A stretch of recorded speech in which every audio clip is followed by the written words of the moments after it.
You're on the best of the morning X. Barnes, Leslie, and Jimmy. 99X. Inside this 24,000 square foot mansion lives one of the richest men in Texas. In fact, Forbes magazine lists him among the top 200 in the entire country. He has more money than Oprah, slightly less than Donald Trump. Just how much money does he have? Well, if he were to spend $1 million every day, it would still take him nearly a decade to spend his entire fortune. Yet outside Dallas, few people know who Mark Cuban really is. I'm not a champagne and caviar guy. You know, I'm a beer and pretzels guy. And he's a visionary who created a business that broadcasts radio and television over the internet.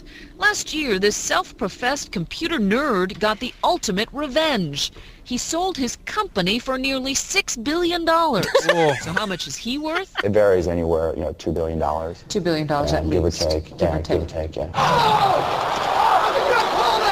Mark Cuban is not your typical billionaire. How he got here is one of the most unusual success stories of our times.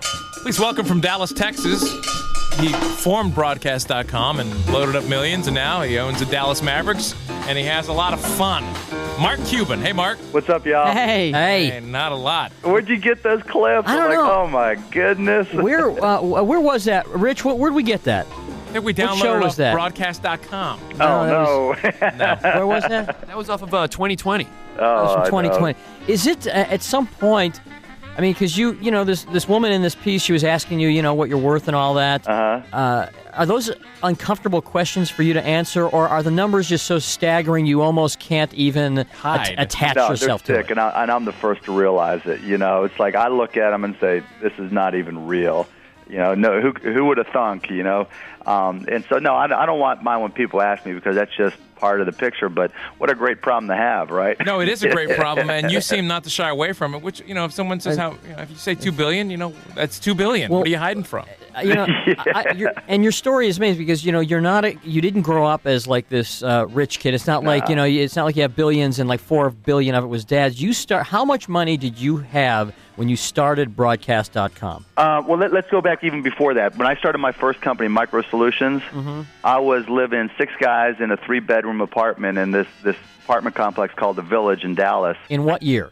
This was 83. Okay. And I was sleeping on the floor, didn't have my own bed, didn't even have my own closet. I had a Fiat X19, a 1977 Fiat X19 that had a hole in the floorboard. And I mean, we had 6 guys, and when one guy took off on us, we had to kite checks between us all. I'll write a check to you, you write a check to him, he writes a check to him, so that we could all pay our rent. And so it wasn't like I started with a big chunk and just built it from there. And what did it cost you to start broadcast.com? About $3,000. So take us back to the early days. What were the offices like? There was no office. It was the second bedroom of the house I was living in, and we were working with your sister station, KLIF, and they gave us permission to start broadcasting over the internet, which for us meant I bought a $3,000 computer, an ISDN line, a high-speed data line, and a $49 super radio from Best Buy. And what was your inspiration for starting broadcast.com? And for people who don't understand or even know what broadcast.com is, it's a website you go to, and you can hear radio stations from all over the world. They're just all available. Yeah, I mean, I used to listen site. to you guys in Dallas, when we first put you all on. Really? Yeah. Yeah. I mean, you guys were one of the top-rated stations on broadcast, still are. Oh, What made you want to do this thing? I mean, why? Well, my buddy Todd Wagner and I both went to school at Indiana University, and we're big basketball junkies. And so being in Dallas, the only way to listen to Indiana basketball, because they weren't doing so well then, was if they were on national TV. And, that was rarely. So, he came to me, he goes, Mark, you're a geek. There's got to be a way that using this new internet stuff, because this is 1995, that we can listen to sports over the net, and in particular Indiana basketball. I'm like, that's a damn good idea. Let me see if we can turn that into a business. And we really didn't have that much money to spend, so we wanted to do it on the cheap. So we just, like I said, put a computer and a radio in my bedroom with a big long antenna, and got the okay from KLIF here in Dallas to start testing this thing. And, I mean, it was a blast. And now $2 billion later. Well, but That's really cool, though, that it was your love of sports. So cool. After that one initial station, how quickly did it take off after that? Well, it wasn't like a boom. It was there. It took a year before we started to realize, wait a minute, we really have something special here. About 9 months later, we actually moved into a little 3,000 square foot office, and by that time, we started having friends who we would tell about this, who were threatening not to be our friends anymore if we didn't let them invest.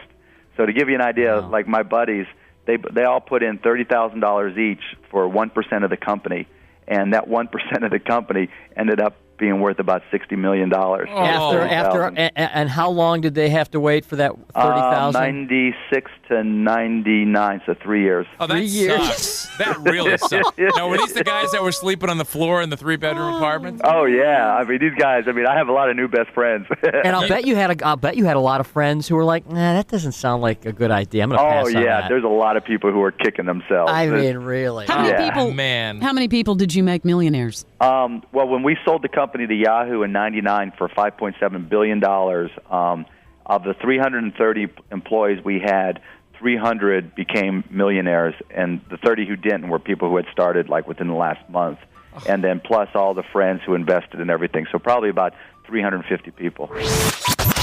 More of this interview you don't want to miss is back in minutes on the Best of the Morning X 99X. YouTube personality Benny Johnson has cracked the code on a new era of newsmaking. Very controversial, very strong opinions. A person who speaks truth fearlessly, breaking for nobody. It's a new cultural landscape. We're not trying to politicize this. People are primed now, and forgive me, dude, it is what it is. Here's what's going on in your country, bro. The Benny Show. Get ready if this is something that you needed to put a little pep in your step.